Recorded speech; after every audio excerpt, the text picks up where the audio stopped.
शंकरानंद गुरुपादाम्बुजन्मणे स्वविलास महामोह ग्राहग्रासैक कर्मणे कुंडलीकवर्णादेव पंढरीनाथ भगवान की जय। माऊली ज्ञानेश्वर महाराज जगद्गुरु तुकाराम महाराज की जय। सब संतान की जय। सांग मगर काय सांगतो कळताना येत ना बसले काय सांग नाही केला पावरे काय सांगतो नाही केलं वैष्णव काका सांगा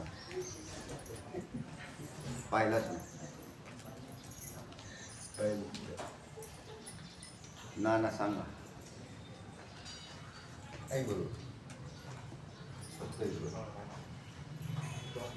सांगितलं त्यांनी भ्रम स्वप्न हे म्हणजे मनोराची स्मृतीशी हे म्हणणंमय सांगितलेलं आहे आणि जागृती हे म्हणजे त्यांनी सत्यत्वानी त्यांना भासते म्हणून सांगितलं असं त्याच्यावर त्यांनी पुढचा श्लोक सांगितला की भाडम्माने तुम्ही येण योगच्चात विषयाकृती भाष्यवापी ककाराभ्यामर्थ उदीरितः बाडम्माने तुम्ही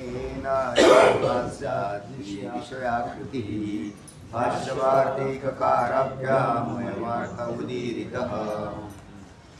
बाड म्हणजे खरं आहे की या अवस्थेत बाह्य विषय असतो म्हणून सांगितलेलं त्यांनी पण अंतकरणात जे विषय आकारभूत उत्पन्न होतो तो त्या विषयाशी संयोग झाल्यामुळे त्याचा प्रतीती येते म्हणजे सांगितलेलं आहे।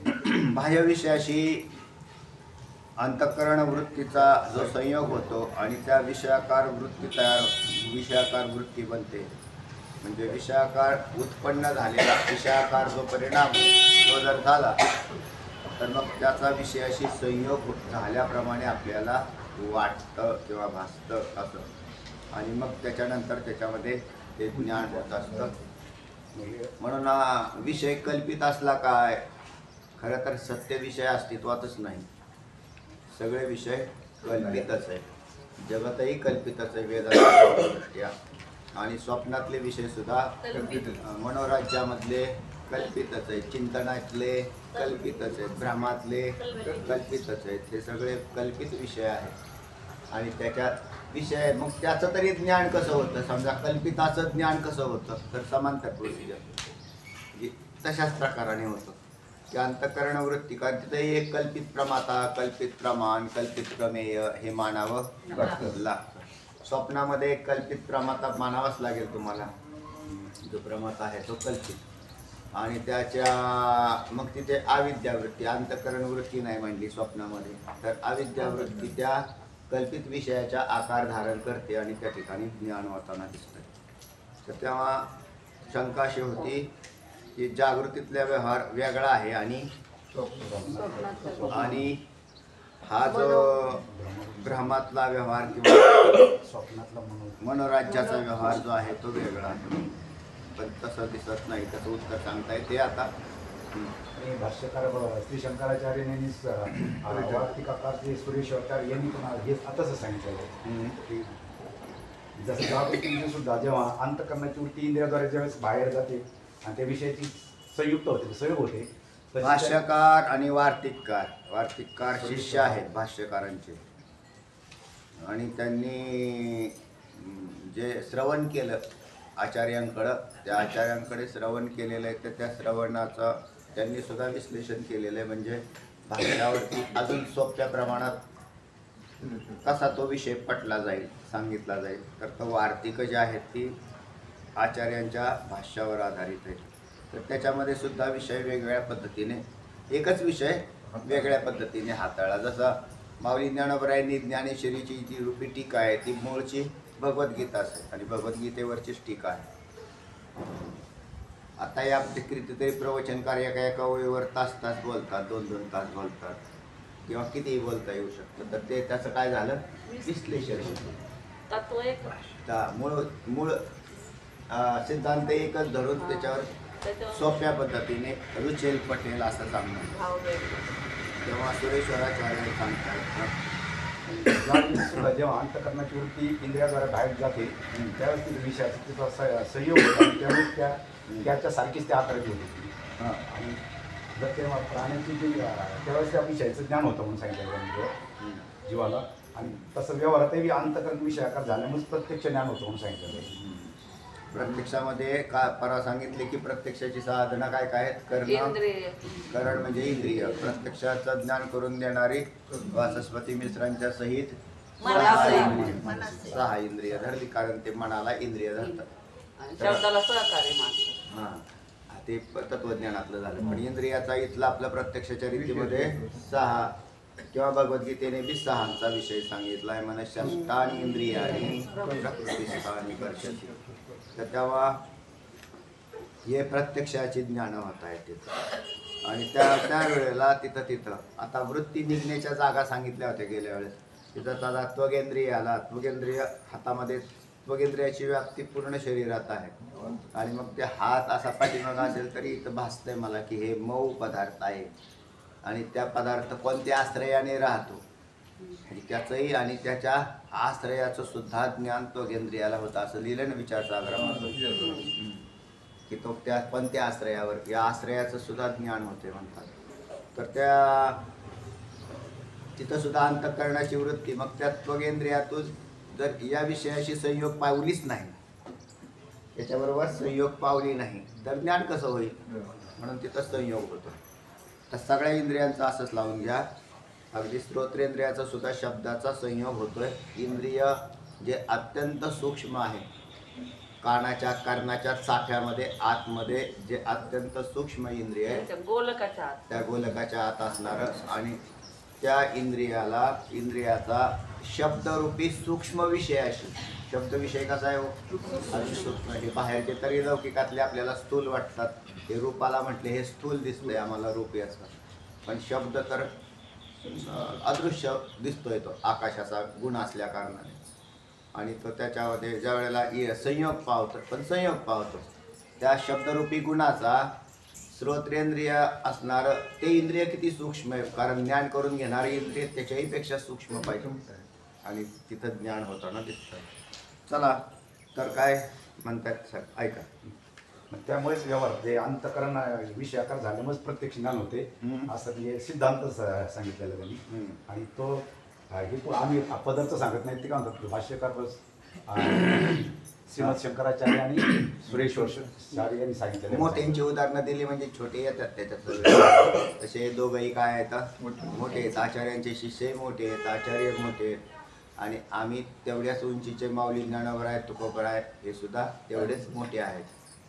तर संतांची वचनं सुद्धा मानली जातात. पण शास्त्रामध्ये काय होतं, जसं तुकोबरायांनी काय वेदांत शास्त्र स्पष्ट केलं नाही. वेदांताचे सिद्धांत मांडले पण स्पष्ट करण्याची कामं यांनी केली. जसं आता वृत्ती प्रभाकरमध्ये काय रामाचं नाव आहे का? तिथं तर म्हणजे शुष्क अशा पद्धतीचं ज्ञान दिसतं. पण तेच ज्ञान जे आहे ना ते तुमच्या मुख्य सिद्धांताची पुष्टी करणार आहे. कारण ज्याला ते शास्त्रीय ज्ञान तयार नाही झालं, वृत्ती प्रभाकर ऐकलाच नाही, तर त्याला जे असणारे ज्ञान आहे त्याच्यात संशय राहू शकतात. कसं होतंय बा असं विचारल्यावर ते म्हणले बा आमच्या महाराजांनी सांगितलंय एवढं. त्याची महाराजांच्यावर निष्ठा आहे, त्याच्यात काही शंका नाही. पण त्याला त्याच्यातले जे वर्म आहे ते कळणार नाही. म्हणून वेदांत शास्त्राचं अध्ययन न करणारा आणि वेदांत अजून काय माणसं आहेत प्रकाश आपल्याकडे जे आहेत ना ते तुम्हाला सांगितले युट्यूबवर, त्यात शास्त्राचं अध्ययन नाही. तर त्याच्या त्या नाही ते सिद्धांत बरोबर धरलाय त्यांनी. तरी सिद्धांत बरोबर धरलेला आहे पण त्याला त्याचं शास्त्रीय विश्लेषण नाही करता. दोघांना बी नाही, त्या दोघांनाही करता येत नाही. त्यांना टाकल्यावरती ते पाहतात ते, पण त्याच्यावर काही प्रतिक्रिया देत नाही, कारण त्यांचं तिथं अध्ययन नाही झालेलं. असं आहे तर ते असे चालायचं. पण ते याला बरोबर आहे, सिद्धांताला चाललेले आहेत बरोबर. पण याचं जे वर्म त्याचं जे आहे ते विश्लेषण म्हणून आचार्यांनी सुरेश्वराचार्यांनी जी केलेली विश्लेषण आहेत ना ती तिथं शास्त्रीय पंडित निश्चलदासजींनी केलेली त्याचं विश्लेषण हे इथून शास्त्रीय आलं. पंचदशीतलं हे विद्यारण्य स्वामींनी केलेलं हे खासच आहे. शास्त्रांचं कुठ केलेलं आहे, अनेक शास्त्र. त्या भाष्यकारांनी असे कुठे म्हटले आहे म्हणतात तर सांगा बरं जोग साहेब. श्लोक सांगितलं, मुसा सिक्तम यथा ताम्रम तन्निभं जायते तथा रूपादिन व्याप्नुवच्चित्तं तन्निभं दृश्यते ध्रुवम्. इत्यादी सांगितले. ज्याप्रमाणे मुसीत त्याला तांब्याचा रस हा त्याच्या आकाराला पडतो त्याप्रमाणे रस रूप इत्यादी जे विषय हे चित्त निसंशयप्रमाणे त्याच्यासारखे वास्तव सांगितले. आता व्यावहारिक लोक हा धातू लोक धातूचा रस त्या मुशीत ओपून निरनिळ्या प्रकारच्या मूर्ती वगैरे तयार करतात. तर हे सर्व प्रसिद्ध आहे. त्याप्रमाणे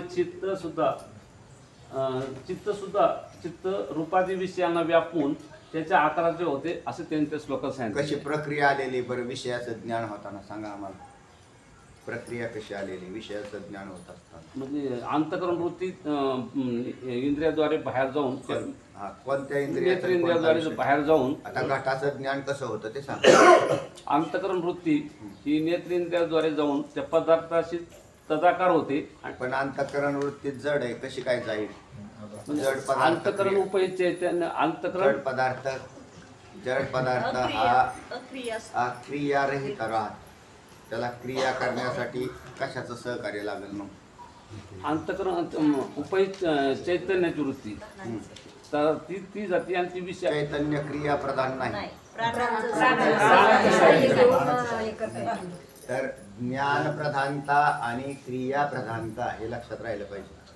अंतःकरण वृत्ती ही जड आहे आणि तिला प्राणांचं सहकार्य घेतल्याशिवाय बाहेर जाता येत नाही. हा एक भाग झाला. दुसरं आहे ज्ञानाच्या प्रक्रियेत वृत्तीचं काम वेगळं आहे. जसं टिकावाचं काम खोदणे आहे.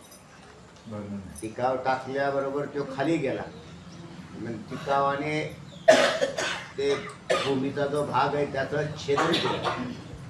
तसं वृत्तीने काय छेदन केलं आवरण छेदन. म्हणून वृत्तीचा आवरण नाशाशी संबंध आहे. आता ज्ञानाचा तिसरा प्रकार सुरू झाला. तर तिसरा प्रकार त्याच्यातही वृत्तीच्या त्याच्याही अगोदर याच्यावत सर्व पदार्थ हे अंधकारात आहेत. म्हणून सूर्यप्रकाशाच्या आलोक संयोगाची आवश्यकता आहे. आणि तो आलोक संयोग जर नसेल त्या आलोक संयोगामध्ये सुद्धा तो संयोग कोणत्या बाजूने झालेला आहे हे विशेष आहे. तर पदार्थ आलोक म्हणजे प्रकाश हा पलीकडे मध्ये वस्तू आहे आणि इकडे प्रमात आहे तरी सुद्धा वस्तूचं ज्ञान होत नाही. कारण आपण गाड्या पाहतो ना रस्त्याने येणाऱ्या रात्रीच्या तर तिकडून इकडची जर गाडी एखादी जर त्यांनी ते हे लावलेलं नसेल रेडियम वगैरे काही तर अजिबात गाडी दिसत नाही.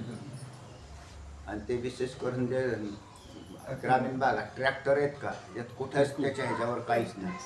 असं मी 2-3 वेळा राहिलंच नाही. वरचा भाग जो होता ना काळा करत होते ना आता कुठल्याच गाडीचा काळा नसतो. तर त्या लाईट तरी पाहिजे. लाईट असल्यावर इंडिकेटर होतो तो किंवा त्याने काय केला पाहिजे पुढच्या लाईटमध्ये प्रकाश सोय आहे ना आता आपल्याकडे. रेडियम कंपल्सरी लावली पाहिजेत गाडीला. म्हणजे त्या पाठीमागून येणाऱ्या माणसाला समोरच्या गाडीच्या ज्या प्रकाशाने ती गाडी जी झाकली जाते तर त्या झाकल्यावर त्याच्यावर काय दिसला प्रकाश पडल्यावर रेडियम तरी चमकतो. ऊसाचे ट्रक जास्त चाललेले ते याला काय करायचं येऊन धडका नाही तर काय ते जितका रस्ता दिसतोय अंधारात म्हणून स्पीड कमी करावं लागतं. जेवढा रस्ता दिसतोय तिथपर्यंतच गाडी आपली गेली पाहिजे त्याच्या पुढे गेली नाही पाहिजे. सेफ्टी. असं काय होतं अभिभावात त्याला कारण सांगितलं ना सांगतो.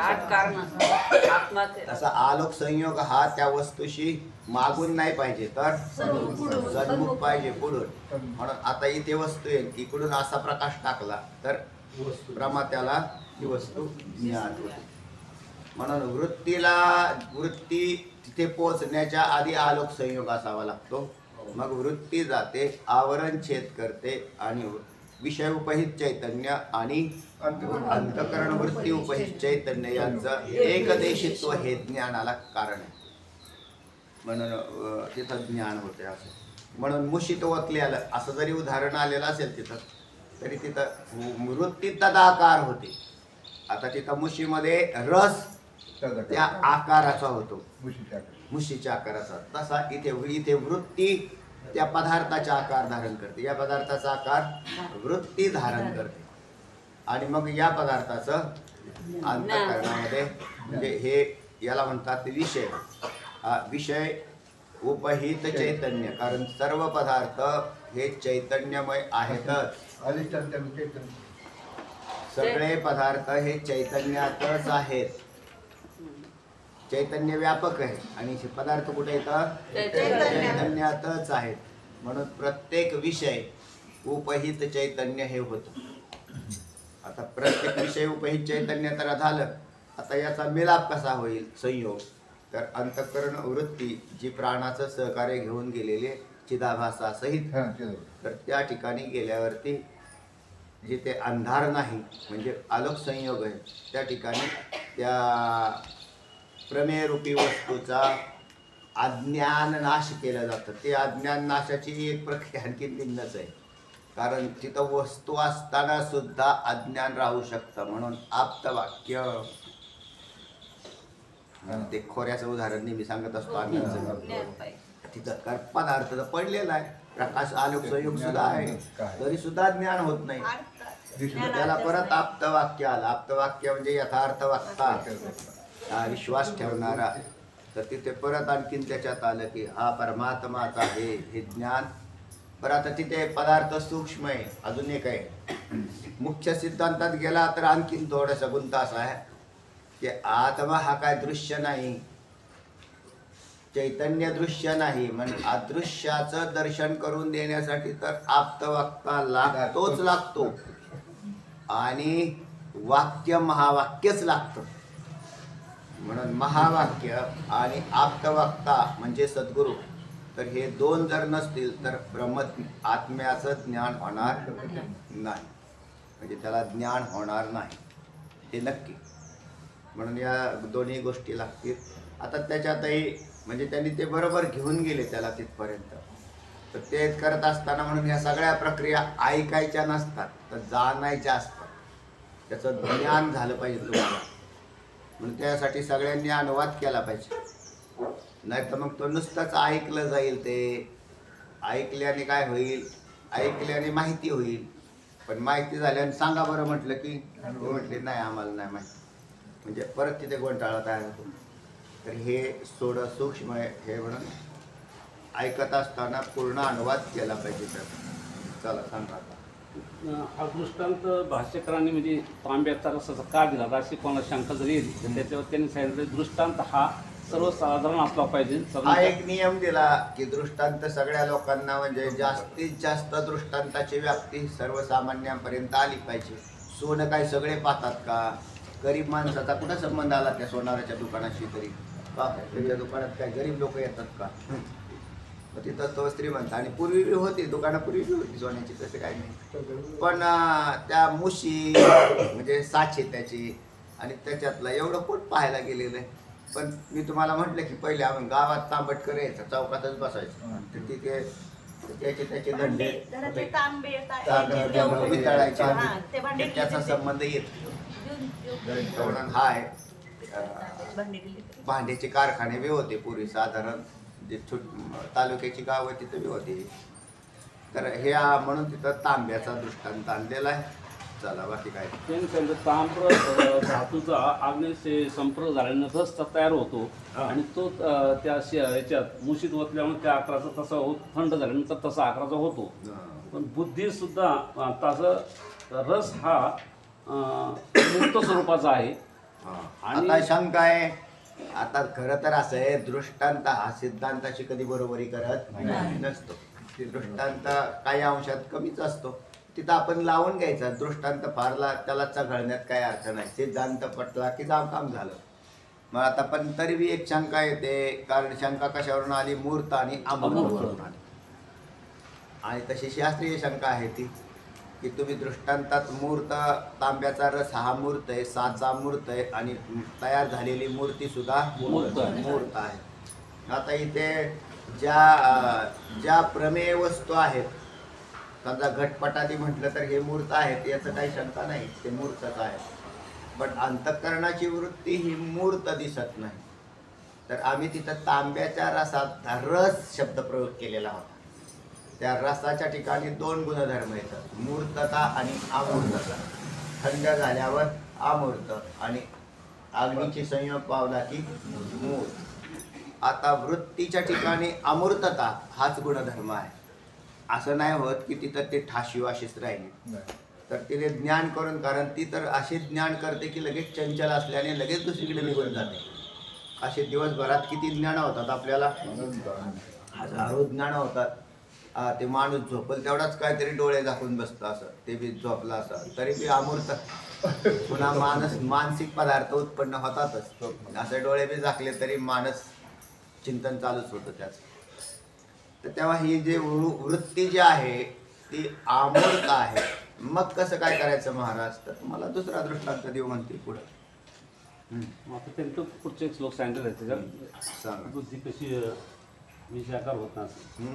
व्यंजको वा यथा लोको व्यंगस्याकारतामिया सर्वार्थ व्यंजकत्वात् धीरार्थाकार दृश्यते. त्यांनी सांगितलं प्रकाश जसा उजेड प्रकाश पदार्थाला आकाराला प्राप्त करतो, त्याप्रमाणे बुद्धी सुद्धा तशा आकाराची होऊन त्याला तिचं ज्ञान होते. तर आता हा दृष्टांत बदलला आणि दृष्टांत आलेला आहे तो प्रकाशाचा आणि अंधकार. म्हणजे त्या प्रकाशाचा म्हणजेच आलोक संयोगाचा आणि प्रमेय वस्तूचा. प्रकाश अंधार नाश करतो याचं प्रकाशाला काही देणं घेणं नाही.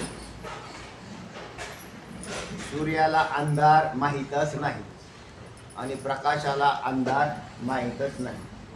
आपल्याला काय करायचं आहे ते म्हणले बा प्रकाशाचा आणि त्या प्रमेय वस्तूचा जसा संबंध आहे. दृष्टांत आहे बरं यातला.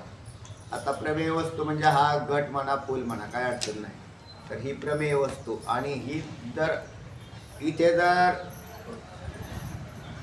म्हणजे या प्रमेय वस्तूशी तो जो प्रकाश येतो ना, तो प्रकाश या सगळ्या वस्तूला जसा लपेटतो म्हणजे परिपूर्णता करतो. म्हणूनच आम्हाला याचं ज्ञान होतं, नसतं याचं ज्ञान आम्हाला झालं नसतं. म्हणून प्रकाश हा ज्या पद्धतीने या फुलाला काय करतो, संयोग फुलांच्या बरोबर संयोग पावतो, त्या पद्धतीने अंतःकरणाची वृत्ती ही प्रमेय वस्तू बरोबर संयोग पावते. एवढाच विषय येतो. दुसरा विषय इथे संयोग पावणे. कसं काय संयोग पावत, रस हा स्थूल साच्या बरोबर संयोग पावतो आणि ता आकाराचा होतो. तर तुमची वृत्ती ही मूर्त पदार्थाबरोबर कशी संयोग पावत, या पद्धतीने प्रकाश हा या पदार्थाबरोबर संयोग पावतो. म्हणून याबरोबर संयोग पावला म्हणूनच हे फूल काय झालेले प्रकाशित झालेले म्हणजे दिसतंय आपल्याला. ते नाही तर एरवी हे दिसलं नसतं. अंधकारामध्ये प्रत्येक वस्तू ही म्हणजे अंधकार रूप असते, पण प्रकाश तिला प्रकाश त्याचा तदाकार होऊन मग त्या वस्तूचं ज्ञान होतं. तशी बुद्धी सुद्धा त्या पदार्थाकार होते आणि ती त्याचं प्रकाश म्हणजे प्रकाशन करते किंवा ज्ञान करून देते. आणि बुद्धीमध्ये सर्व पदार्थाचं ज्ञान करून देण्याची तशी ती सामर्थ्यवान आहे. अंतःकरणाची जी ज्ञानमय वृत्ती जी आहे तिचं नाव बुद्धी आहे. ही ज्ञानमय आहे आणि तिच्या म्हणूनच आपल्याला ज्ञान. सगळे व्यवहार जे आहेत ना, तर बुद्धी जर वजा केली तर काहीच होणार नाही. म्हणजे माणसाचं शरीर म्हणजे एक ठोकळा आहे, त्यातली जर बुद्धी काढून घेतली तर काय राहिलं खाली, काहीच नाही राहिलं, त्याचं अस्तित्व शिल्लक राहत नाही. म्हणून जेवढे आणि मग त्या बुद्धीच्या जोरावरच याचे सगळे व्यवहार चालू आहेत.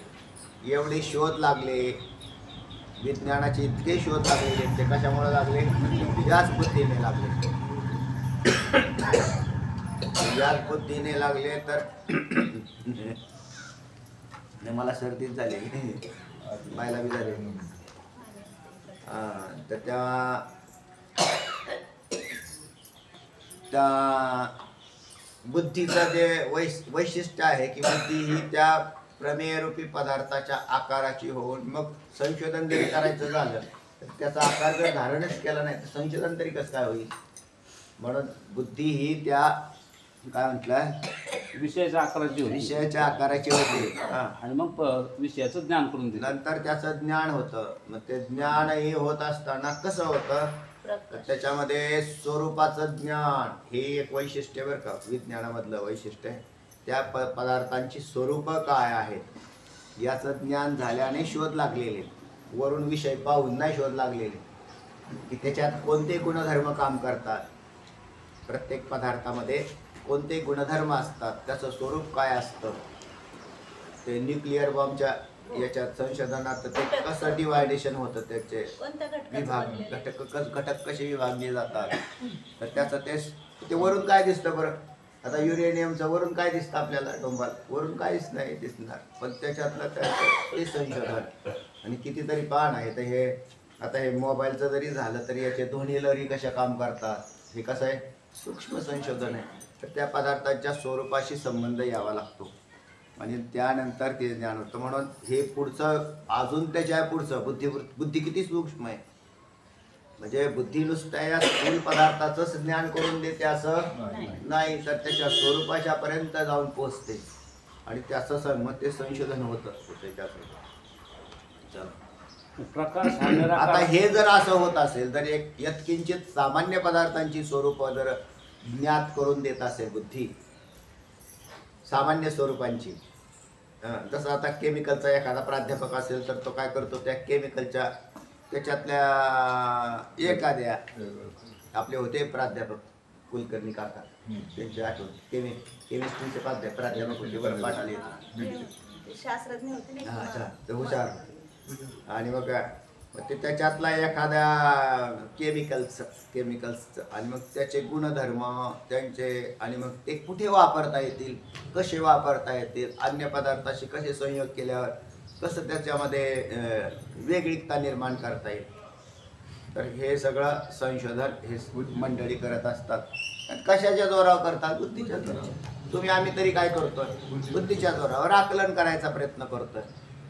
ते तो पदार्थ तरी स्थूल आहे. पहा बरं लौकिकातले जरी हे वायू अधिक पदार्थ दिसत असतील तरी ते मटेरियल म्हणूनच गृहीत धरले जातात. पण आत्मा हा मटेरियल नाही, तर त्याच्याहून भिन्न असा. मग याचं ज्ञान कसं करणार तर आमचे संत सुद्धा संशोधकच आहेत. काय आहेत संशोधक आहेत. म्हणून वेदांत शास्त्राचे अध्ययन करणं म्हणजे संशोधन करणं. तिथे जरी PhDला प्रबंध तयार करत असतील ही मंडळी तरी त्यांचे प्रबंध हे विषयांचे प्रबंध आहेत आणि आमचा प्रबंध लिहिताच येत नाही, पण प्रबंध झाल्याशिवाय राहतच नाही. चला प्रकाश हा निराकार आहे असं तार्किकांना जरी वाटत असलं तर त्यांच्या दृष्टीने हा दृष्टांत दिलेला आहे आणि श्रुतीमध्ये प्रकाश हा मूर्त सत्य असं सांगितलेलं आहे. ठीक आहे. आता ते नैयायिकांना थोडंसं पटवून देण्याच्या दृष्टीने सांगितलं. तुम्ही जसं मानता ना, तुम्ही आता प्रकाशाला कसं मानता, मूर्त का अमूर्त. नैयायिकांच्या मताने प्रकाश दिलं तिथं श्रुतीमध्ये प्रकाश मूर्त आहे असे वर्णन आहे आणि नैयायिक कसे मानतात हे महत्वाचं आहे ना. त्यानंतर जसं मानतात मग आम्ही तुम्हाला निराकाराचं उदाहरण म्हणून तुमचं उदाहरण दिलं. तर आम्हाला काय अडचण नाही. चला तसं पाहिलं तर प्रकाश हा जसा आहे तशी वृत्ती सुद्धा तुमची प्रकाशासारखी आहेच, कारण ती सुद्धा ज्ञान करून देतात. कार्य आहे.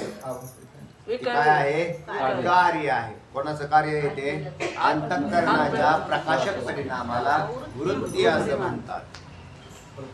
वृत्तीचं लक्षण काय अंतःकरणाच्या प्रकाशाचे परिणाम. म्हणून तिथे सुद्धा ती काय झाली सूक्ष्म आहे. म्हणून सूक्ष्म आहे. आम्हाला सूक्ष्म सांगायचे. तर ती वृत्ती सुद्धा प्रकाशासारखीच सूक्ष्म. त्याच्यापेक्षाही असं म्हणेल त्या प्रकाशापेक्षाही सूक्ष्म आहे. अंतःकरणाची वृत्ती प्रकाश प्रकाशा. प्रकाश. कारण हे प्रकाश कोणाचं कार्य आहे? मायेचंच कार्य. तेजाचं. म्हणजे आता तेजाचा प्रकाश असं म्हणतो तुम्ही. तर तेजाचा प्रकाश, तर ते तेज हा एक घटक झाला म्हणून त्याचा प्रकाश आला, त्या तेजाचा एक घटक झाला.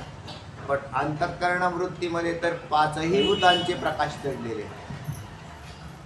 म्हणजे अपंचकृत शिवाय हे पंचीकृत आहे. हा प्रकाश जो आहे तो पंचीकृत आहे आणि तो जो आहे तो अपंचकृत आणि सातवांश प्रधान, त्यातलाही सातवांश. म्हणून वृत्ती ही अजून सूक्ष्म आणि तेज आहे या प्रकाशापेक्षा. म्हणून मग आता काही अडचण नाही, अजून खोली घेतली तुम्हाला तर. वार्तिकारांच्या वचनांचा उल्लेख खाली स्वतः सांगते. मातुर्माणाभिनिष्पत्तिर्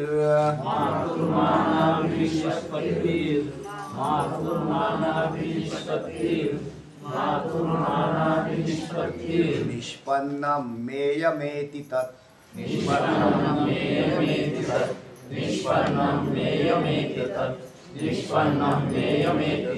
मातुर्माणाभिनिष्पत्तिर्निष्पन्नं मेयमेति तत्.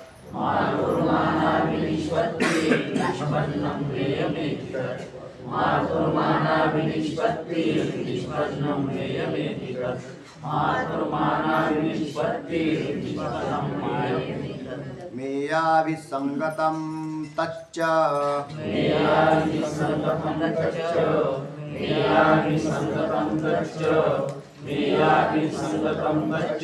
मेयावत्वं प्रपद्यते. मेयाभिसंगतं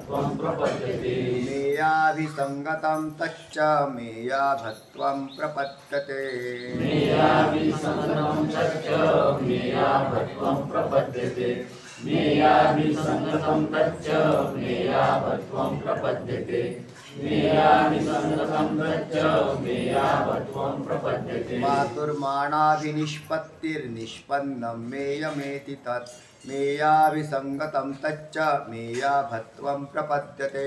मातुः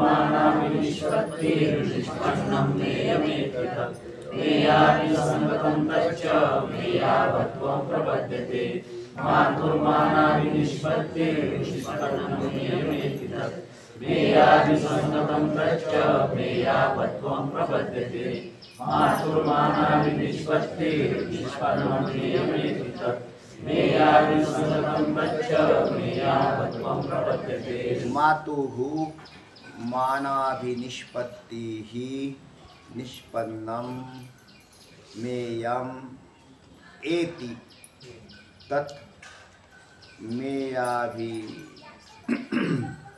मेयाभिसंगतम आहे तसंच आहे. तत् च मेयाभत्वं प्रपद्यते. सांग. मातुः मानाभिनिष्पत्तिः निष्पन्नं मेयम् एति तत्. मेयाभिसंगतं तत् च मेयाभत्वं प्रपद्यते. मातुः म्हणजे प्रमात्यापासून. प्रमाता त्यातला प्रशब्द काढून टाकला त्यांनी. मातू म्हटलं तरी प्रमाता होतो. मान म्हटलं तर प्रमाण होतं. मेय म्हटलं तर प्रमेय होतं. हे लक्षात ठेवा बरं. हे संस्कृत पद आलेले तिथं आता. प्रमाता, प्रमाण, प्रमेय याच्यातले प्रशब्द काढून टाकले तर खाली राहिला मातू म्हणजे प्रमातू. संस्कृतमध्ये अध्यार केला आणखी. आपणला अध्यार करून घ्या. मातू पदाचा अर्थ प्रमाता. तर मातुः मानाभिनिष्पत्ती ही भवती. आता मान या पदाचा अर्थ आहे अंतःकरण. मानाभिनिष्पत्ती ही अंतःकरणाची हिची वृत्ती, निष्पन्न झालेली वृत्ती. म्हणजे प्रमात्यापासून. मातुः म्हणजे प्रमाता, त्या प्रमात्याच्या पासून मानावी निष्पत्ती. आता त्यात उत्पत्ती कशी झाली म्हणतात तर आभासयुक्त अंतःकरणाची वृत्ती, कारण नुसती वृत्ती नाही म्हणायची आता आम्हाला, म्हणून आभासयुक्त अंतःकरणाची वृत्ती उत्पन्न होती. भवती म्हणजे उत्पन्न झाली. मातुः मानाभिनिष्पत्ती ही भवती. प्रमात्यापासून आभासयुक्त अंतःकरणाची वृत्ती उत्पन्न होते. प्रमाता अधिष्ठान मानायचं का? हा, प्रमाता कोण मानायचं? प्रमाता म्हणजे प्रमाद ज्ञानाचा आश्रय. ज्याला प्रमाद ज्ञान होतं त्याचं नाव काय आहे? प्रमाता. ज्याच्याद्वारे ज्ञान होतं त्याला प्रमाण. ज्याचं होतं त्याला प्रमाता म्हणजे कोण धरायचं? इथं अंतःकरण प्रमाता म्हणजे तुम्ही मी.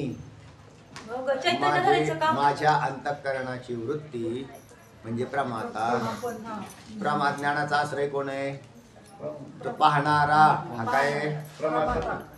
घटाला पाहणारा हा काय? हा. त्या घटाला कोणी पाहिलं? घटाचं ज्ञान कोणाला झालं? प्रमात्याला. म्हणून प्रमाद ज्ञानाचा जो आश्रय, प्रमाता म्हणजे प्रमाता कोण? तेच सांगितलं मी. प्रमाद ज्ञानाचा जो आश्रय, प्रमाद ज्ञान कुठं राहतं? ज्याच्या ठिकाणी राहतं त्याला प्रमाणापासून जे ज्ञान उत्पन्न होतं त्याला प्रमाणशीर ज्ञान असं म्हणतात. प्रमाण लागतं प्रमाद तुम्हाला? ज्ञानाचा आश्रय त्याला प्रमाता. प्रमाद ज्ञानाचा आश्रय त्याला प्रमाता म्हणतात. ते म्हणतात अधिष्ठान आहे का प्रमाता? प्रमाता अधिष्ठान म्हणजे अधिष्ठान हा शब्द प्रयोग नाही करायचा आम्ही तिथं. ते त्यांना ते तिथं अधिष्ठान हा शब्द यायचा कारण नाही, मला असं वाटलं अंतःकरण म्हणून अधिष्ठान धरायचं काय असं. नाही. अंतःकरण म्हणून अधिष्ठान नाही. तर प्रमाद ज्ञान ज्याला होतं तो त्याचं नाव कोण आहे? प्रमाता. ज्ञान होणारा. चैतन्याला ज्ञान होत नाही. अधिष्ठानाला तर नाहीच नाही. अधिष्ठान बाजूला झालं ते. म्हणजे प्रमाता. आता त्याच्यातला किंवा थोडक्यात तुम्हाला समजावण्यासाठी जीव असं करा. तुम्हाला पाहिजे ना मग जीव. जीव काय आहे? प्रमाता. तुम्ही त्याला जीव म्हणता. जीव चैतन्य हा प्रमाता. पण सगळे जीवांच्यावर लक्षण टाकलं तरी थोडस आता इथं आपला जो विषय चाललेला आहे सुषुप्ती असं आणखी थोडेसे जीव होतील. याच्यामध्ये पण सुषुप्तीमध्ये त्याच्या अव्याप्त जागृतीतला होतं. जो प्रमाता आहे अंतःकरण वृत्तीला आणि विशेष करून मानव धराव, कारण आता इतर जीव जे आहेत त्यांचे व्यवहार थोडे अस्ताव्यस्त आहेत. पण माणसाचं म्हणून प्रमाद ज्ञानाचा आश्रय त्याला प्रमाता म्हणतात. हे लक्षण आहे त्याचं. आणि त्या प्रमात्याच्या पासून म्हणजे आपल्या अंतःकरणाची जी वृत्ती आहे ती वृत्ती, ती प्रमात्याची वृत्ती ही आभासयुक्त वृत्ती काय होते? उत्पन्न झाली. एवढं सांगितलं ना आधी. निष्पन्नम तत् मेयम एती. आता जे निष्पन्न झालेली म्हणजे उत्पन्न झालेली जे ते प्रमेयम. मेयम या पदाचा अर्थ काय तिथं करायचा? प्रमेयम. प्रमेय म्हणजे विषय. त्या विषयाला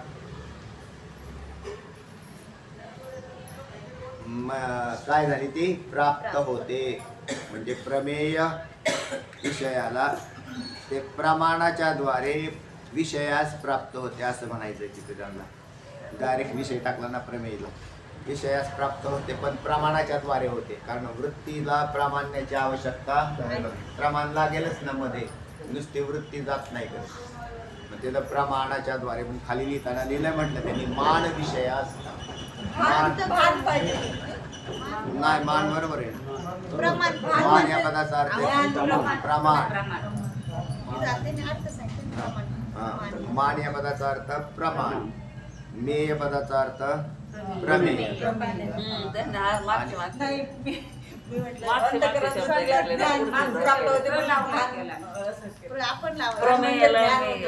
चला हा मान आहे मान.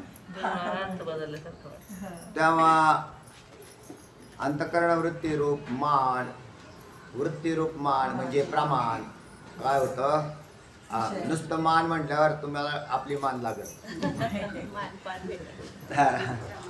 जे उत्पन्न झालेले अंतःकरण वृत्तीरूप प्रमाण विषयास प्राप्त होते. लागला का अर्थ? तच्च मेयाभिसम्मतम मेयावत्वम प्रपद्यते. तत् आता ते काय होतं? त्याचप्रमाणे च म्हणजे व म्हणजेच त्याचप्रमाणे मेयाभिसंमतम, मेयाशी संमतम म्हणजे संबद्ध झालेले म्हणजे संयोग पावलेले. मेयाशी म्हणजे विषयाशी म्हणजेच प्रमेयाशी. प्रमेयाशी संबंध झाले की मेयासारख्या रूपास प्राप्त होते, प्रमेयासारख्या रूपास प्राप्त होते. लागला अर्थ ना, पण ते प्रमेयासारख्या रूपास प्राप्त होते. पण तुम्हाला थोडा मागचा अभ्यास असेल, आता ज्याला प्रमाण प्रमाता माहीत नसेल तर मग थोडासा घोटाळा होईल. प्रमाता, प्रमाण आणि प्रमेय हे मूळचे शब्द आहेत. इथे मेय मान आणि मातू संस्कृत मध्ये असे शब्द प्रयोग येतातच. मान म्हणजे तरी अंतःकरण असा बी अर्थ होतो. प्रमाता म्हणजे जीवात्मा, प्रमाण म्हणजे इंद्रिय आणि प्रमेय म्हणजे ज्याचं आपल्याला ज्ञान ज्ञान, ज्याचं ज्ञान होतं त्याला प्रमेय, ज्याच्याद्वारे ज्ञान होतं त्याला प्रमाण, ज्याला होतं त्याला प्रमाण. प्रमाता हा जीवात्मा. हा जीवात्मा, पण त्याचे लक्षण तसं नुसता जीवात्मा धरून बसलं तर थोडासा म्हणजे बाकीचे घोटाळे तयार होतील. कारण सुषुप्तीतला धरायचा का जागृतीतला का स्वप्नातला, त्याच्यात अशा प्रकार. म्हणून आता आपल्या इथं अंतःकरण वृत्तीचा जो प्रमाता आहे तो कुठला आहे? जागृतीतला. म्हणून तिथं प्रमाता शब्द प्रयोग वापरायचा. आणि त्याच्यात काय जेवढं तो जीवात्मा जो आहे ना तोच प्रमाता इकडे झाला. म्हणजे तो प्रमाता कसा झाला? प्रमाण ज्ञानाचा आधी तो ज्ञाता होता, तो प्रमाता होतो. जो ज्ञाता नसतो तो प्रमाता कधी होत नसतो. अजून सूक्ष्मता म्हणजे एखाद्या पदार्थ जो ज्ञाता असतो, म्हणजे मी हे फूल पहिल्यांदाच पाहतोय तर मी या पदाचा म्हणजे या प्रमेयाचा मी प्रमाता नाही, तर मी ज्ञाता असतो. हे फूल मी पहिल्यांदाच पाहिलं तर हा काय? मी त्याचा ज्ञाता आहे. मग मला यांनी ओळख करून दिली, महाराज याला गुलाबाचं फूल म्हणतात. हो हो, मी ऐकून होतो बरं का. हे असतं का? हो हो. याचं काय असतं? म्हणजे सुगंध घेतला जातो असं का? त्याने त्या तो नंतर तिथं काय झालं? त्याचं ज्ञान झालं आणि मग ह्याचा सुगंध येतो का? हो, हा भोक्ता तयार झाला. पुढचा अजून भोक्ता होता.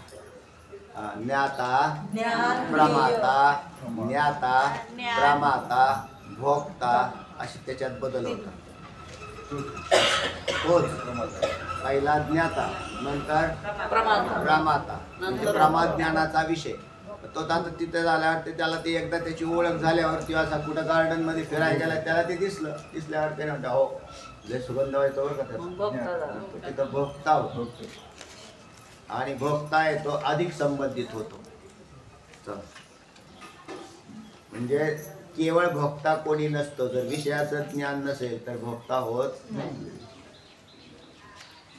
तर जगात किती बी विषय पडलेले आहेत ना, कोण कोण उचलतं तेव्हा.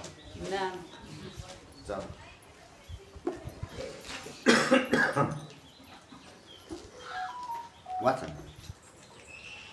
मातुर्मानाभिनिष्पत्तिर् निष्पन्नं मेयमेति तत् मेयाभिसंगतं तच्च मेयाभित्वं प्रपद्यते. मातुर्मानाभिनिष्पत्तिः भवति. प्रमात्यापासून आभासयुक्त अंतःकरणाची वृत्ती उत्पन्न होते. प्रमात्यापासून उत्पन्न होते आणि कुठे जाते? प्रमेयापर्यंत जाते. कशी जाते?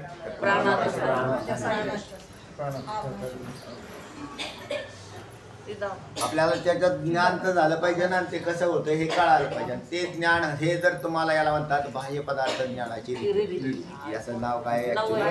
हे 4थ्या तरंगामध्ये तुम्हाला विचार.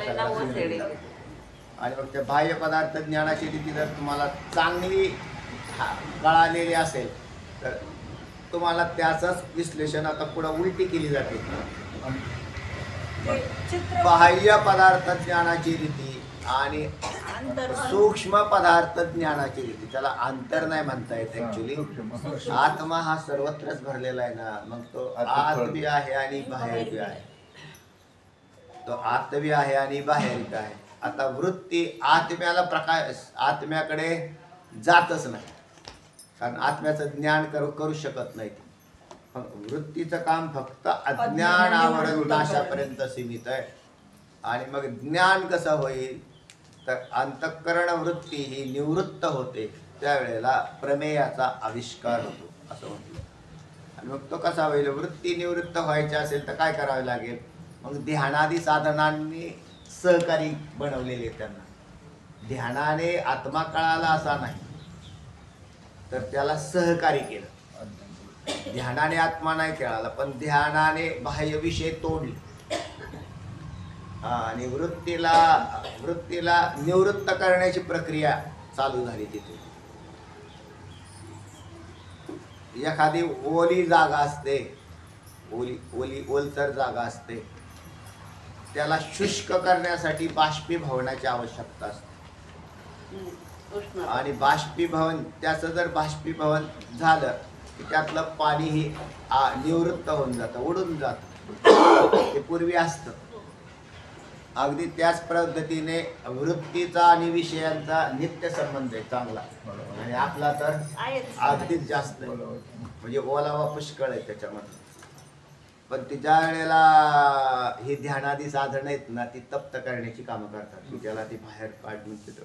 आणि मग ती ज्या वेळेला पूर्णता, म्हणून योग्याला समाधीची आवश्यकता तशी दिली, किंवा ज्ञानी पुरुषाला सुद्धा एकांत सेवन करावा. म्हणजे साधकांनी शेवटच्या स्टेपमध्ये एकांतात राहत जावं तत्वज्ञानाच्या प्रक्रियेमध्ये, तरच तत्वज्ञान उदय होईल चांगला. नाहीतर मग लोकांच्यात बसल्यावर ती वृत्ती हा पाठ आहे, पाठ होईल तुमचं सगळं, म्हणजे सांगतात होईल चांगलं, पण अनुभूती नाही. आणि मग त्याच्यासाठी एकांत असा केला. आणि एकांताचाही उपयोग तेवढ्यासाठीच आहे. मग वृत्ती लईच इकडे लोकांच्यात बसल्या ती सारखंच चालू आहे ना, आला भंगारवाला आपल्याला नाही आला, आपली वृत्तीला बाहेर जाते का ना. इथे जरी बसलेला असलं मंदिरात तरी ते जर तो बाहेरून आला ना, हाका मारायला लागले कोणी, तर ते लगेच वृत्ती आपली बाहेर जाते. असं सचिन ते सांगत असते, तुमच्या पाठाची जास्त त्याची जाहिरात करता का तुमची?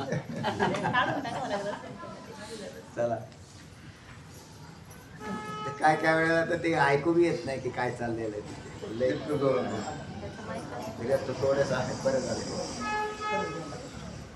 निष्पन्नम तत् ज्ञेयम एति, ते उत्पन्न झालेले अंतःकरण वृत्तिरूप मान विषयास प्राप्त होते. लक्षात आलं ना आता अर्थ लागलेले. तत च मेयाभिसंगतम मेयाभत्वं प्रपद्यते, व ते मानमेयाशी संबद्ध झाले की मेयासारख्या रूपास मान म्हणजे प्रमाण, मेयाशी म्हणजे प्रमेयाशी, संबंध म्हणजे संयोग झाले की मेयासारख्या म्हणजे प्रमेयासारख्या रूपास प्राप्त होते. सगळे प्र काढून टाक. मग तुम्हाला तेच कळत गेलं पाहिजे. प्रमाता प्रमाण प्रमेय. माता म्हणजे अधिष्ठानासह बुद्धिस्त चिदाभास. आता प्रमाता आला का नाही? मग तिथं अधिष्ठानासह बुद्धिस्त चिदाभास, हा त्याचं विश्लेषण झालं. नुसतं अधिष्ठान नाही, काय काय झालं त्यांनी आता विश्लेषण करून दिलं. हे अधिष्ठानासह बुद्धिस्त चिदाभास. आता हे बरोबर झालं, कारण आपल्याला काय करावं लागेल? त्या वृत्तीला बाहेर काढायचंय, म्हणजे बुद्धिरूप वृत्ती मानायची तिथं. त्या वृत्तीचे बी प्रकार आहेत आणखी बाकीचे, म्हणजे इथली वृत्ती कोणती? ही बुद्धी प्रधान. म्हणून अधिष्ठान तर आहेच आहे. दुसरा एक आहे अधिष्ठानासह म्हणण्यामध्ये असा एक भाग आहे आणखी, चैतन्य कुठे नाही हो, सर्वत्र आहे, म्हणून अधिष्ठानासह असतेच. चिदाभास अधिष्ठाना सोडून नसतोच. चिदाभास हा अधिष्ठानाला सोडून नसतोच, म्हणून अधिष्ठानासह बुद्धिस्त चिदाभास शब्दप्रयोग बरोबर आहे. अर्थात जीव, आम्ही म्हटलं ना तुम्हाला आता जीव, पण थोडंसं जीव म्हटल्यावर काय होतं? स्थूल मानाने कळण्यासाठी जीव ठीक. त्याच्यापासून मानाची म्हणजे चिदाभास युक्त अंतःकरण वृत्तीची उत्पत्ती होते. मानाची म्हणजे प्रमाणाची उत्पत्ती व्हायला लागेल का नाही? तर ते चिदाभास युक्त अंतःकरणाची उत्पत्ती होते. बरं, ठीक आहे. व ते मान मेयापर्यंत येऊन पोचते. मान त्याप्रमाणे उत्पन्न होणाऱ्या मानाचा मेयाशी विषयांशी संयोग झाला मेयाशी म्हणजे विषयाशी संयोग झाला की ते ते म्हणजे प्रमाण हा. हे मेयाच्या म्हणजे प्रमेयाच्या आकाराचेच होते. तर ते मान ही मेयाच्या आकाराचेच होते. बरोबर आहे. ते आकार जर धारण नाही केला तर त्याला ज्ञान होणार नाही. सारांश जीवाच्या सत्तेमुळे उत्पन्न होणारी अंतःकरण वृत्तीच विषय संयोगाने विषयरूप होते असे सुरेश्वराचार्यांनाही अभिमत आहे. बरोबर आहे. तर हे आता तुम्हाला कशासाठी सांगितलं तर पटवून देण्यासाठी वार्तिककारांचा दाखला दिला की वार्तिककारांनी सुद्धा हा विषय अशा पद्धतीने सांगितला आहे की प्रमाता प्रमाण आणि प्रमेय. प्रमात्याची ज्ञानमय वृत्ती किंवा बुद्धिस्त अधिष्ठानासह बुद्धिस्त चिदाभासासह असणारी वृत्ती ही प्रमाणाच्या द्वारे म्हणजे ज्याचं जसं प्रमाण असेल तसं. कारण तुम्हाला प्रमेय कोणतंही त्याच्यावर प्रमाण अवलंबून असतं. प्रमेय जर गंध असेल तर प्रमाण कोणतं आहे हे लक्षात ठेवायचं. त्याचं प्रमाण त्याला अनुसरून ती वृत्ती त्या प्रमेयापर्यंत तसे तसे बदलते आणि तिथं ती ज्ञान होत असताना त्या पदार्थाच्या आकाराची. आता घ्राणेंद्रियात गंध आहे आणि गंधरूपी प्रमेय बी सूक्ष्मच आहे ना. कारण त्याचे जे सूक्ष्म अवयव असतात. आता या फुलांचे जे अवयव आहेत गंधाचे हे हवेमध्ये पसरतात. म्हणजे नाकाच्या बाहेर फुल आहे. पण याचा गंध जो आहे असं केल्याबरोबर ते त्याच्या हवेमध्ये असणारे जे परागकण आहेत अत्यंत सूक्ष्म त्यांचा घ्राणेंद्रियाची संयोग अवयव गंधाचे अवयव प्रश्न केलेला आहे शंका केलेली. तर त्याच्याशी संयोग पावतात ते त्यावेळेला तिथे काय होतंय ज्ञान. आता त्याच्यातही ज्ञान होतं. त्याच्यात इंद्रियांनी काय केलं तर इंद्रियांना ज्ञान झालं नाही. तर इंद्रियांनी आवरण भंग केला. म्हणजे तिथं त्या वृत्ती जी आहे ना तिथून ती गेलेली इंद्रियांच्या सहकार्याने गेलेली जी वृत्ती आहे ना त्या वृत्तीने तिथं आधी आवरण नाश करते आणि मग त्या ठिकाणी गंधाचं ज्ञान होतंय. आपल्याला तिथं ज्ञान महत्वाचं आहे. गंध नाही महत्वाचा. ज्ञान ब्रह्मी भोग ब्रह्मतणू असं म्हटलं. भक्ती ते नमन वैराग्य तो त्याग ज्ञान ब्रह्मी भोग ब्रह्मतणू. तर त्या ज्ञान पण म्हणजे जसं त्या जीव हा त्या विषयाच्या ज्ञानाला लांचावला जातो. म्हणजे ते ज्ञान हवंसं वाटतं त्याला. गुलाबाचं ज्ञान वेगळं आहे आणि झेंडूचं ज्ञान वेगळं आहे. तुमच्या वेगवेगळ्या कितीतरी याच्या फुलांच्या जातीत गंध. तर त्याच्यात एकाच व्यक्तीला सगळ्या फुलांची आवड नाही. आवडीनुसार आहे तो. ते म्हणतो मला नाही आवडत ते काय नव्हते का आपल्याला ना गुलछडी आवडते त्याचा गंध आवडते ही किंवा ही मधुमालती काय म्हणता येईल तुम्ही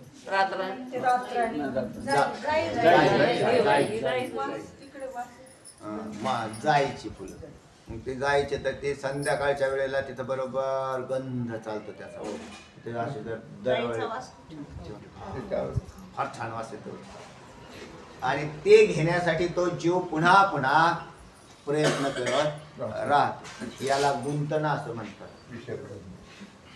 नाहीतर हे तर स्थूल भौतिक फळ येतं हे कसं काय आम्हाला गुंतवतील. तर त्या ज्ञानासाठी तो लांचावला जातो. त्या ज्ञानासाठी तो लांचावला जातो आणि याला म्हणून मग तो त्याला म्हणतो.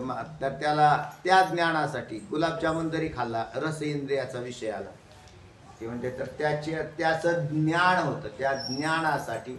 नाहीतर तोंडात मातीचा खडा टाकला काय आणि गुलाबजामुन टाकला काय. त्या मातीचा खडा कृष्णाने खाल्ला. कृष्णाने खाल्ली माती खाल्ली. त्याने मातीचं खाल्ली तर त्याचा एक विशिष्ट एक स्वाद असतो. खाल्ली का नाही कधी माती आता नका खातो खाली बरं का मायला खात्यात त्या कॅल्शियमचं काहीतरी आहे. मग त्याची बी एक विशिष्ट चव आहे आणि ते चव असते. आता त्यांनी ते म्हणजे त्याचा वापर ते दुसरीकडे केलेला आहे. शरीराच्या गरजेसाठी केलेला आहे तो कॅल्शियम. पण त्याची एक चव असते पण ज्याने ते खायला सुरुवात केली की त्या माणसाला ते आवडतं. लहान मुलांना तरी कशी काय चव कळाली, तर ते असे त्या आता नाही राहिली. ते पहिले आपली घरं गारवायची होती, ते असं काढायचं आणि ते तोंडात टाकायचं. त्याला ती चव लागली ना, मग त्याला ती पुन्हा त्याने ते लहान चावले मग असा प्रकार आहे सारा. याप्रमाणे चित्तच विषयाकार होते असे सप्रमाण सिद्ध झाले असता आता वेदांत संमत सिद्धांत सांगतात. आता याप्रमाणे चित्त विषयाकार होते असे सप्रमाण हे आपल्याला माहित नाही. आता एवढी सगळी खोली आपल्याला ज्याला माहिती झाली ना, मग त्याला हे भौतिक ज्ञान जगतातलं कसं होतं हे कळतंय. म्हणून आपल्याला फार या फुलांची गरज मला बाकी फुल म्हणून नाही, तर याच्या गंधासाठी आहे. आणि त्या गंधासाठी सुद्धा नाही, तर त्या ज्ञानासाठी आहे. म्हणजे मला गोडी कशाची आहे? ज्ञानाची. आणि मग ते ज्ञान म्हणून, कारण भोग हा सूक्ष्मात होतो, स्थूलात नाही होत. तर या विश्वातलं सगळे पदार्थांची जी अशीच बॉम्ब चाललेली आहे. शरीराला अन्नाची गरज आहे आणि जीवात्म्याला ज्ञानाची गरज आहे. भोक्त्याला कशाची गरज आहे? भक्ता म्हणतोय मी खास. मला तर जेवण करावंच लागेल ना. ते शरीर टिकायचं असेल तर मला भाजी भाकरी काय असेल ती लागणार आहे, त्याच्यात काही शंका नाही. पण तो जो प्रमात आहे तो नाराज जो होतोय ना, तो भोगावरती होत नसून ज्ञानावरती नाराज होत असतो. एखादीशी जर चव चांगलीच नाही लागली तर त्या चवीचं जे ज्ञान आहे, त्या ज्ञानाला जो विटलेला आहे तो म्हणतो काही भाजी बरोबर नाही, असं भाजी काय बरोबर. अरे तुला शरीराला लागतंय ते काय लागतंय? अन्न लागतंय. म्हणून शरीराचा अन्नाशी संबंध आहे आणि भोगत्याचा ज्ञानाशी संबंध. भोगता तो निराळा, भोगता तो निराळा त्याने चवी निवडली. निवडली. तुकोबर आहे म्हणतात. हा, बरोबर. हा, नाही हे प्रमाण बरोबर आहे. भोगता तो निराळा त्याने. तर त्याच्यात हा जो भोगता आहे तो असा आणि त्याच्याशी संबंध होतो. आता याच्या म्हणजे आपली बी स्ट्रक्चर कसं बनलेलं आहे ते पहा. मग याला मोकळं व्हायचं असेल, याच्यातून बाहेर पडायचं असेल, तर त्याला हे ज्ञान ही खोट्या पदार्थाचे. लक्षात घ्या. आता वैराग्य तयार करायला तुम्हाला सांगतो. आणि वैराग्य तर तयार झालं पाहिजे काका, नाहीतर तुम्ही गुलाबजामुन नाही खाताल. मावशी हात असे करू राहिले. हा आवडतात. मी त्यांच्या शेजारीच असतो. ते म्हटले ते प्रवचनात दान केला. माझी नजर सूक्ष्म असते.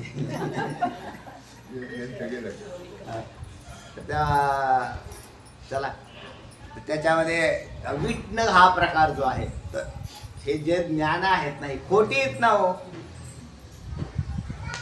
खरी आहेत.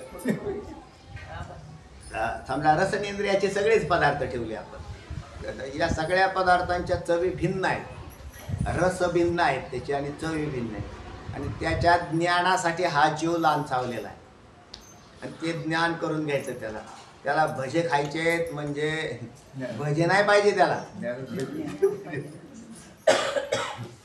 त्या भज्याला जर आपण गंध काढून घेऊ आणि त्याचा चव काढून घेऊ, तुमचं तुम्ही भजे खा. कशाला हे ठेवले हो, ठीक आहे. तसं आहे. पण हे ज्ञान खोटी आहेत, कारण तो जीवात्मा बरोबर त्याच्यावर त्याचं काम कार्य हे त्याची भुकी भागवण्याचं काम देवाने केलेलं आहे. त्याच्यात साधक बाधक असे व्यवहार होतात. म्हणून अनादिकालापासून आपण जीव दशेत जो राहिलेलो आहे, तर याला कारण कोण आहे? भोग आहे. हा भोग आहे आणि तो असा आहे. आणि मग किती वेदांत शास्त्राचं अध्ययन केलं, फार सगळं केलं, किती तुम्ही वाऱ्या बी झाल्या 100-200 झाल्या आणि काही झालं तरी त्याची ती लालसा कुठं लागते? उलट ते म्हणतो सकाळी उठल्यापासून चहाच नाही. वारीमध्ये त्याची व्यवस्था करावी लागते तुम्हाला. ते म्हणजे बाबा पहाटे 5ला चहा आम्ही देत असतो बरं का. ते म्हणजे 5ला असतो ना, हा मग तुमच्याच दिली देतो. आणि आम्हाला उठल्या चहा लागतो. आणि मग असा चहा तो काय तिथं तो भोक्ता आहे. भोक्ता ते म्हटले आपल्याला चहा सोडायला सांगितलाय. चहा सोडत असत. साखर वाढली तरी चालेल पण चहा सोडणार. पण हे मात्र मजेशीरच आहे. शास्त्रच फार मजेशीर आहे. त्याच्यातलं जसं तुम्हाला संगती कळेल ना, पण ती संगती कळत नाही पुढे. आणि मग त्यात लक्षात येईल मी कशामुळे गुंतलो, या विषयाचा मला काय संबंध आहे आणि तो संबंध कसा प्रस्थापित होतो. तर हे सगळं शास्त्र सांगते. चला तेव्हा सत्येवं विषयौ द्वौस्तो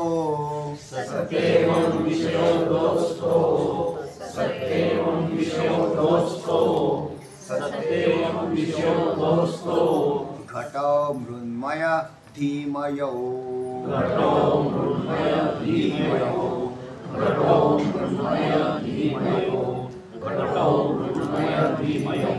सत्येवं विषयदौस्तौ घटौ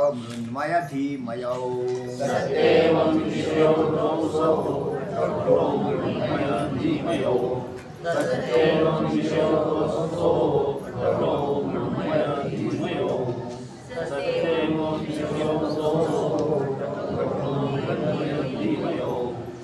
हरि मृण्मयो मानमेयः स्यात्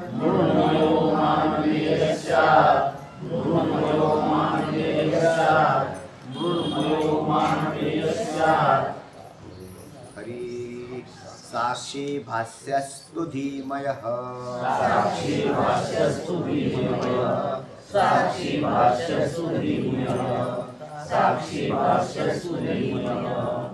हरि मृण्मयो मानमेयः स्यात् साक्षी भाष्यस्तु धीमयः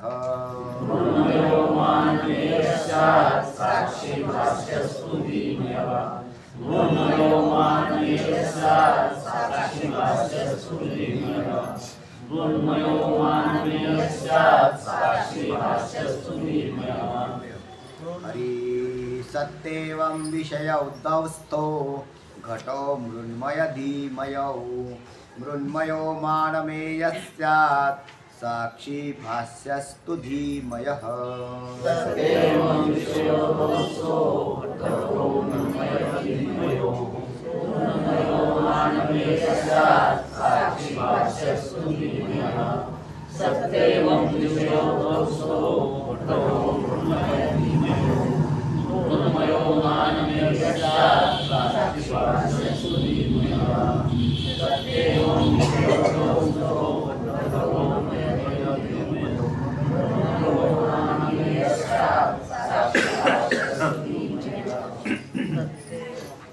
सती एवं सत्येवं त्यातला आहे सती एवं विषय दावस्तः स्तोचा स्तहा झाला घटव मृण्मय धीमयौ आहे तसंच आहे.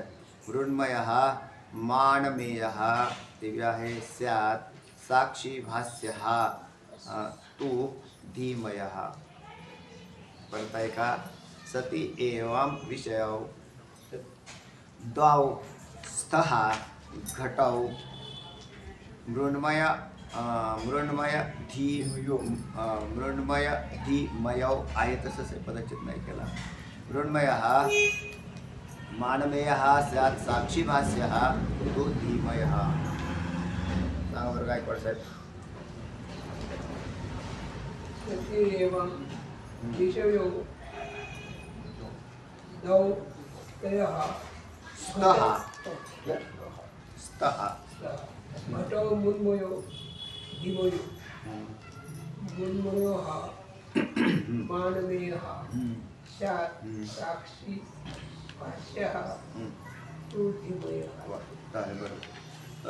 सती एवं सती विषय दावस्तः असे असल्या एवं सती म्हणजे असे असल्यामुळे विषय दोन विषय होतात. किती विषय झाले.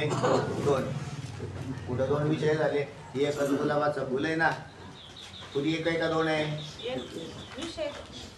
मग दोन कसे काय झाले.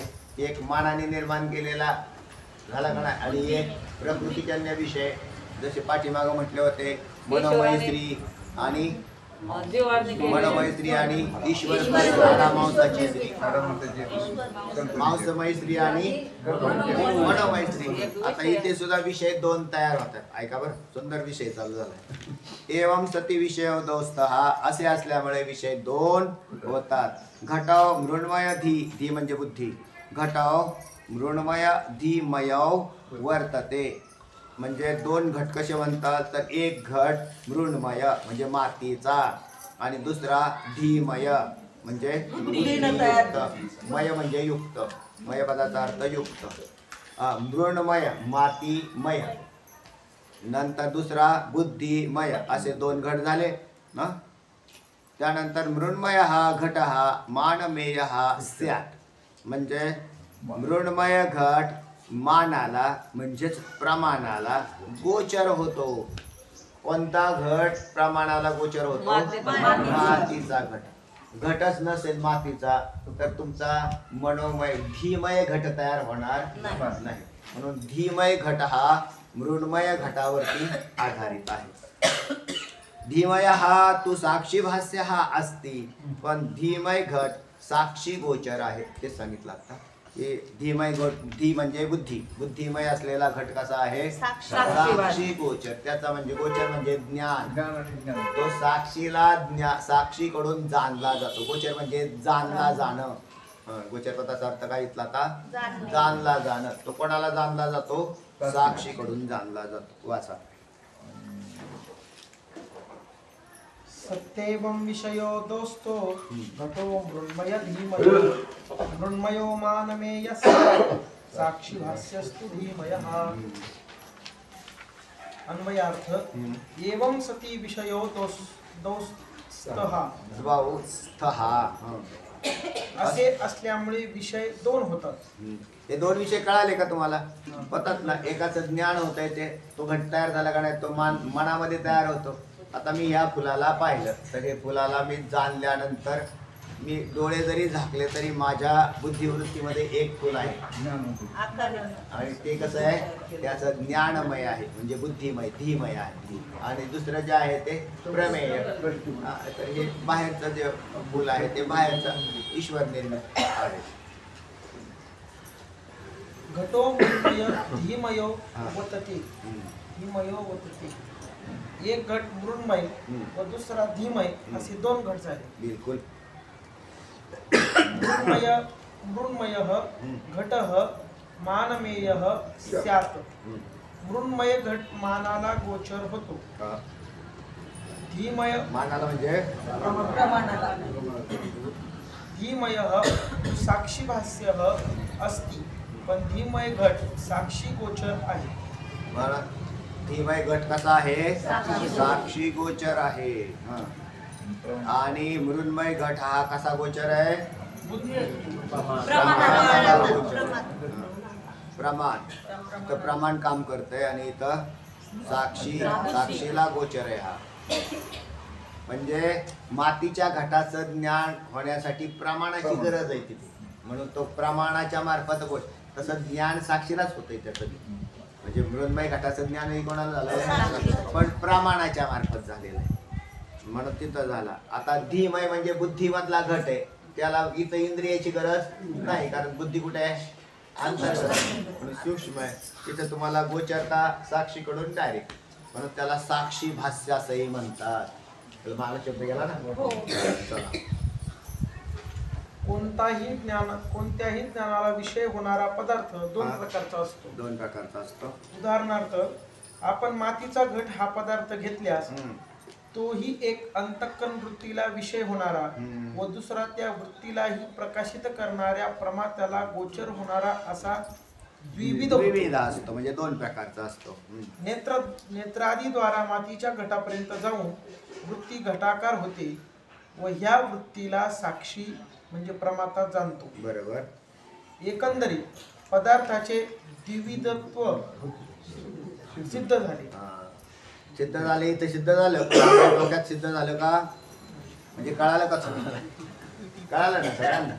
विविध कसा आहे तर एक बुद्धीतला घट आहे आणि दुसरा ईश्वर निर्मित बाहेरचा. आपण ईश्वर निर्मितच म्हणू जरी कुंभार केला असला तरी, कुंभाराला देवाने बनवलं तर बाकीच्या तर तेव्हा अशा प्रकारचे दोन. आपला मूळ विषय काय चाललेला, मूळ विषय द्वैत विवेक. हा, तर आपल्याला विवेक निर्माण करायचा आहे म्हणून आपल्याला याची खोली काढायची विषयाची. म्हणून अतिशय सुंदर विषय हा ईश्वरकृत द्वैत आणि जीवकृत द्वैत. त्याच्यातला बंधाला कारण कोणतं? जीवकृत द्वैत बंधाला कारण आहे. ईश्वराने निर्माण केलेल्या पदार्थात सृष्ट व्यवहार होत आहेत, पण त्या व्यवहाराला जाणून आपलंसं करणारा आणि आसक्ती दाखवणारा हा जो जीव आहे तो जीव त्या आसक्तीने बांधला गेला, देवाने बांधलेलं नाही. तर कोणी ईश्वरावर आरोप करत असतील की तुम्ही एक जगत निर्माण केलं नसतं तर आम्ही कशाला ह्याच्यात गुंतून राहिलो असतो, तर तुम्हाला गुंतायला ईश्वराने सांगितलेलं आहे का? तेव्हा ईश्वराने नाही सांगितलं. ह्या जीवाने एक स्वतंत्र द्वैत निर्माण केलंय आणि त्याच्यामध्ये हा आसक्त होऊन राहिलेला आहे. बरं, त्याच्यातला असा भाग आहे दुसरा की जी निर्माण झालेली आसक्ती ती खोटी आहे, म्हणजे ती टिकाऊ नाही, नित्य नाही आणि आनंद स्वरूप सुद्धा नाही. तर ते केवळ उत्पत्त्या होतात तिथे. कारण ईश्वराने निर्माण केलेल्या सृष्टीतले हे जे पदार्थ आहेत त्याच्याशी तो व्यवहार करताना ही आसक्ती जी आहे ती आसक्ती जीवकृत निर्माण करून त्याच्यात तो खोट्या आसक्तीत बसलेला आहे. तशी जर पत्नी टिकाऊ आहे ना, आसक्ती कोणाची? पत्नीची किंवा मुलांची. धरा, पत्नीपेक्षाही मुलं झाल्यावर मुलांची आसक्ती वाढते. की म्हणजे बायको मिली तरी चालेल पण पोरं आहेत ना, पोरं बी गेली तरी अजून नातवंड आहेत ना. हे आसक्ती सांभाळायचं तरी काय मातीत सांभाळायचं, कारण आपला सांभाळ देव करतात, ही पोरं थोडीच करते. मग त्याच्या त्या आसक्तीमध्ये हा बांधला जातो आणि त्या आसक्ती जन्माला येतोय. त्याला जन्म काय मला? जन्म घेणे लागे तर ती वासना म्हणजेच ती आसक्ती अशी आहे. आणि त्या जोपर्यंत तिचा त्याग होणार नाही तोपर्यंत तुम्ही कितीही अभ्यास केला तरी मोकळे होणार नाही. आणि मोकळे होणं म्हणजे काय? मुक्त होऊन जाणं. तर पुन्हा जन्माला येणार नाही असं. पण जन्माला येणं याच्यात आसक्ती आणि ती इतक्या घटकांना धरून राहते ना, मग त्याच्यातले सगळेच घटक आले. शरीर तर मेन आहे त्यातलं, त्याला शरीराचं आसक्ती आणि त्या शरीराची तरी काय आसक्ती धारण करावं ते तर असं जळतंय. एक पाहतासा एकाची जणे साधू संतांनी जागते. शरीर नाश पावतंय, बाह्य पदार्थ संबंधच घडत नाही कधी. बरं, मागच्या जन्मात अनेक पदार्थ भोगले, त्यांची ज्ञान बी संपली. आत्ता भोगतायत ती बी ज्ञान क्षणिक आहे आणि पुढे बी भोगत बसले तरी क्षणिकामध्ये काय व्यवहार करणार आहे? व्यवहार तरी म्हणजे केलेले व्यवहारही खोटे ठरलेले सारे. तर तेव्हा त्या जीवाला पूर्ण विवेक जागा करावा लागेल आणि यापासून वेगळा व्हावं लागेल. ते कधी व्हायचं तर पाहता राहिलेला पुढल्या पाठात. चला आलं अहो पण वाचलंय का? अहो पण असे दोन प्रकारचे द्वैत जरी असले तरी त्यातील त्याज्य कोणते हे कळत नाही. मला तर सांगा. तर त्याज्य कोणतं आहे ते आम्ही सांगू तुम्हाला, पण पुढच्या वेळेला